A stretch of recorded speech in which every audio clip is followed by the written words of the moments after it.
Buenas tardes y bienvenidos a la entrevista del día aquí en Lanzarote Televisión. Hoy vamos a hablar de literatura hecha aquí en Lanzarote, que parece que no hay, pero tenemos autores y autores buenos. Hoy vamos a hablar con Carlos Almaguer, él es el autor de A la sombra del palo en Cuba. Esto tiene unas referencias que luego nos va a explicar él de qué va estos nombres, porque hay como palabras como palomonte, además santería, determinadas cuestiones que la verdad que uno desconoce de Cuba, ¿no? Porque principalmente, como dice el título del libro, está basado en esa Cuba donde también hay cierta represión. El autor nos va a hablar un poco de esta novela policíaca, pero que a su vez toca todos los temas también a veces candentes de la sociedad cubana. Sin más dilación pasamos a hablar con Carlos Almaguer. Carlos, ¿qué tal? ¿Cómo estás? Muy buenos días, Bien. Andrés. ¿El otro día estuvo tu hija aquí? Sí, Verónica Lucía, sí. La verdad que sí, Verónica Lucía. Muy bien, muy simpática y con un futuro prometedor. Pero hoy vamos a hablar de tu libro y nunca mejor dicho. En este caso, A la sombra del palo en Cuba. Una novela policíaca. Pero me decías tú que toca temas, sí, como que sensibles de la sociedad. Eso. Explica un poco de qué va el tema, o sea, de qué va el argumento y después cómo se tocan esos asuntos. Sí, bueno, A la sombra del palo en Cuba es la excusa para adentrarme en los diferentes problemas que tiene la sociedad cubana. Es una metáfora entre la religión del palo monte y el palo físico y psicológico que ha recibido el pueblo de Cuba durante más de 60 años, que ya son muchos para una dictadura en América Latina. ¿Qué es el palo monte? El palo monte es una religión que viene del Congo. Es una religión que se supone que trajeron todos esos esclavos a Cuba, y el palero se trata de diferenciar de la religión yorubá con respecto a que el palero trabaja con el muerto. El palero dice que sin muerto no hay santo. Y también se atribuyen el conocimiento de los 101 palos del monte.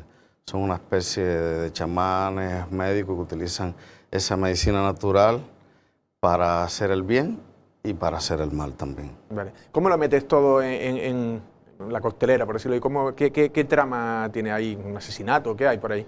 Sí, hay un asesinato en la ciudad de Holguín, que es la ciudad de la que provengo, que está en la costa norte de la región oriental. Y a través de ese asesinato se arma la trama que involucra a diferentes personas religiosas, pero que cada uno va expresando sus opiniones, sus criterios sobre la sociedad, porque algunos la defienden, otros son detractores, y como cualquier sociedad nos falta la intriga, nos falta el sexo, nos falta la fiesta, el ron, la vida. Es un viaje por la cultura cubana. La verdad que sí. Volvemos al tema de la santería. ¿Por qué en Cuba se da ese fenómeno de la santería? Eso no sé si en los orígenes africanos de los esclavos o de... Sí, no debemos olvidar que cuando se conquistó Cuba, en el año 1402 por allá, se llevó una cantidad enorme de esclavos africanos, esa lacra tan tremenda que es la esclavitud, y que no debemos olvidar tampoco que en el año 2008 todavía en Brasil existían esclavos. Y bueno, la ciudad de Santiago de Cuba fue un puerto de pabellón exclusivo de esclavos españoles. Por la zona oriental de Cuba entraron miles y miles y miles de esclavos que fueron a trabajar a diferentes plantaciones a Cuba y que llevaban su religión. Pero el conquistador no le permitía profesarla, no le permitía dedicarse a su religión. Entonces ellos le dieron nombres a sus deidades, lo equipararon con las deidades españolas. Y eso es lo llamado el sincretismo religioso, como Santa Bárbara es Changó, Ochun es la caridad. Y así de esa forma ellos conservaron ese tesoro cultural que lleva también incluida la música y la medicina natural que ha sobrevenido hasta nuestros días. Y que en épocas de dificultad, como pasa en muchas partes del mundo, la gente se aferra a las religiones y a lo que no puede resolver. Carlos, me imagino que en la novela lo que tú también eres crítico con la sociedad cubana. ¿Qué es lo que ves tú mal en la sociedad cubana? Y me imagino que arrastrando desde hace muchas décadas, y cómo lo reflejas en el libro. Bueno, mira, en uno de los capítulos del libro yo digo que si hay otro presidente, ojalá que no sea de Holguín, porque el anterior dictador era de Holguín, Fulgencio Batista, y el dictador que ha muerto hace poco, Fidel Castro, también era de Holguín. Entonces, Holguín ha sido una tierra rica de personalidades controvertidas, también del general Ochoa, que fue un general que fue fusilado por el sistema. Entonces, en el libro plasmo también que la revolución fue un cambio enorme para la sociedad cubana, porque veníamos de una dictadura criminal como la de Batista, que había entregado en manos del capital extranjero todo el Producto Interior Bruto del país. Se sacaba y no tenía el beneficio que tenía el cubano. Pero, como decía mi abuela, se podía comer. Para sintetizarlo todo en una palabra, se podía comer. En Cuba, independientemente de que se desaparecieron las libertades, la libertad de expresión, la libertad de reunión, se desapareció la comida, se desapareció el bienestar. Personas como mi padre, generaciones enteras que no han visto nada de desarrollo, que no han podido disfrutar de la vida durante más de 60 años con la promesa de que esto va a mejorar, esto va a mejorar. Y de hecho ayer se han producido grandes protestas en Cuba porque la gente está cansada de siempre lo mismo. No hay futuro en Cuba si no hay un cambio político. ¿Y qué te voy a decir? De Venezuela nos llega a veces más información, pero de Cuba no sé si Cuba nos llega menos, no sé si se controlan más también lo que se puede grabar o... Bueno. El gobierno cubano lo controla todo, absolutamente todo, porque todo está centralizado. Es una dictadura. Entonces, el que crea que en Cuba puede haber algún tipo de libertad, imposible. El gobierno lo controla todo. De hecho, ayer, cuando hubo protestas, cortaron el internet para que no se pudiera distribuir esas imágenes al exterior. Y ahí es una muestra muy clara. No puedes hablar de nada, de nada, de nada.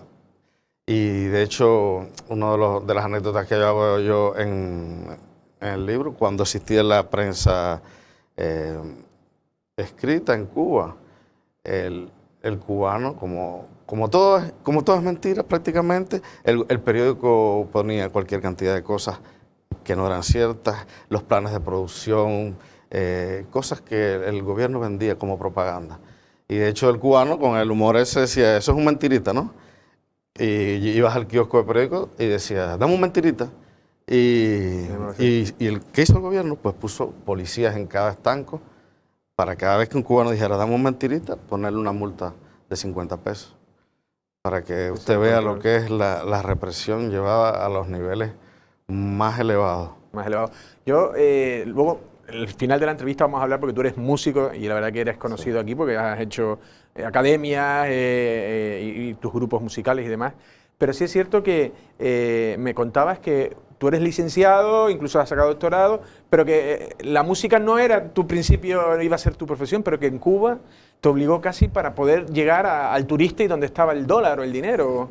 Sí, yo estudié, hice mi licenciatura y después terminé mi doctorado aquí, pero en Cuba trabajaba en una escuela muy grande, también hice el nivel elemental y el nivel medio de percusión y después hice un curso superior. Sí, que también estudié. Pero lo que pasa es que como la mayoría de los cubanos en Cuba no te puedes dedicar a lo que te gusta, tienes que dedicarte al turismo. Te das cuenta que lo que soñaste o lo que quisiste hacer era un imposible, incluso si eres músico y estás en una ciudad donde no tienes acceso al turismo internacional, tampoco vas a tener entradas económicas. Entonces, eso es lo que lleva a médicos, licenciados, cualquier profesional con alta cualificación a dejar su trabajo para ganar en dólares, porque el salario mínimo que está en $10 al mes,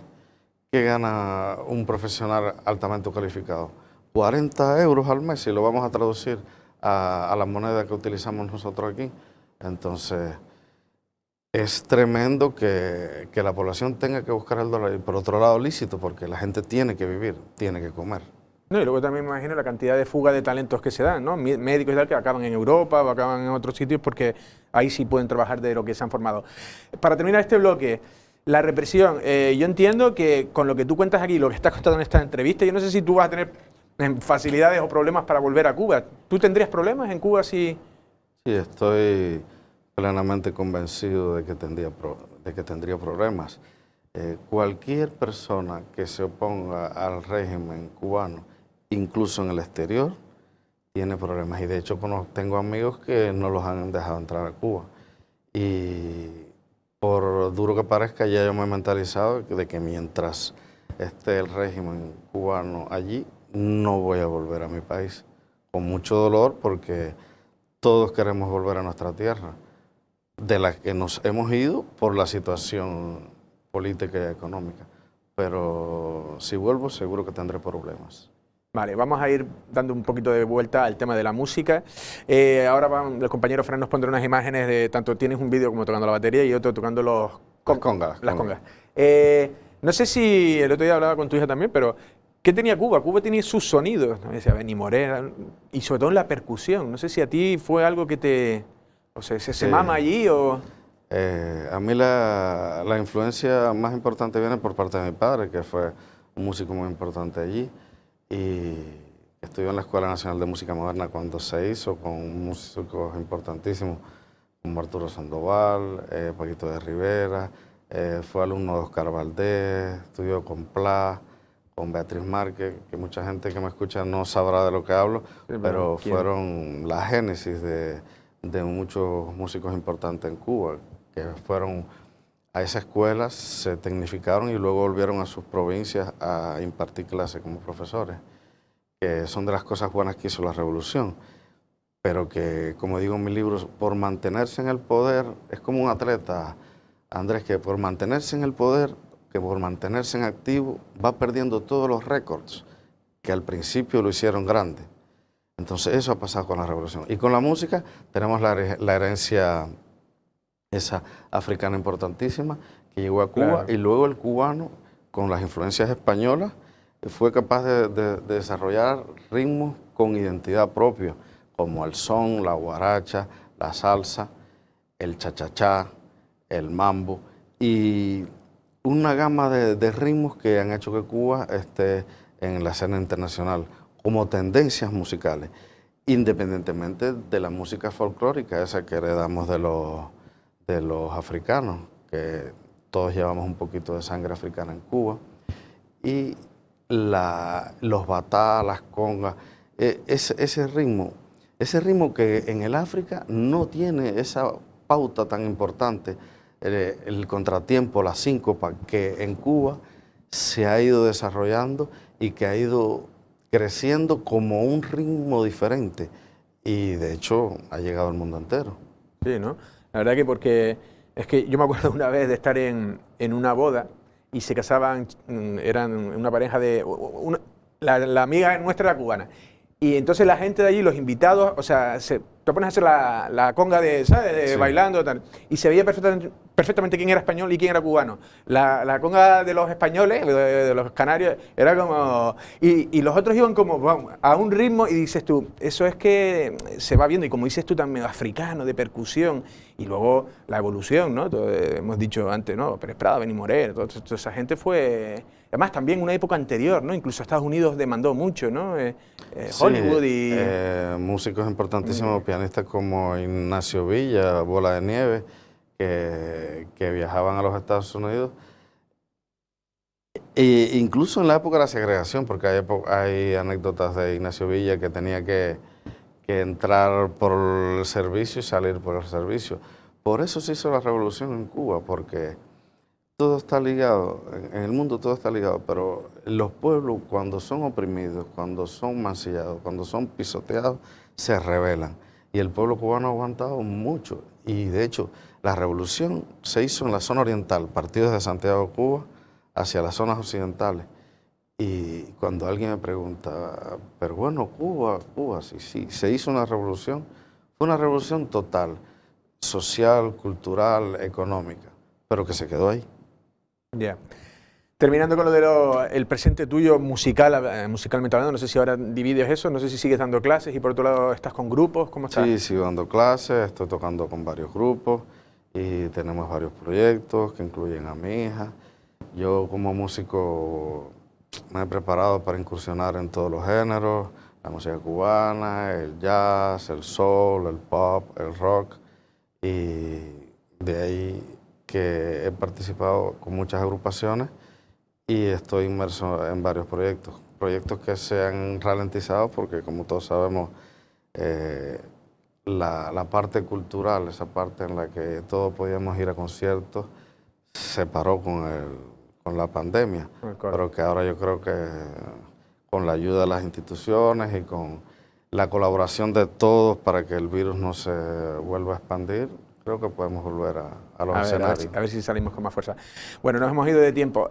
A la sombra del palo en Cuba. ¿Dónde se puede conseguir el libro? El día 14 de este porque hay mes presentación. tengo una presentación en el Teatro de la Villa de Teguise, que la concejal de biblioteca Sara contactó conmigo y hemos creado ese evento. Va a haber un mini concierto de Verónica Lucía que va a cantar algunos temas porque la llevo conmigo para que se conozca un poco su trabajo. Y el día 14 en la Villa de Teguise a las 8 de la noche en el teatro tenemos presentación.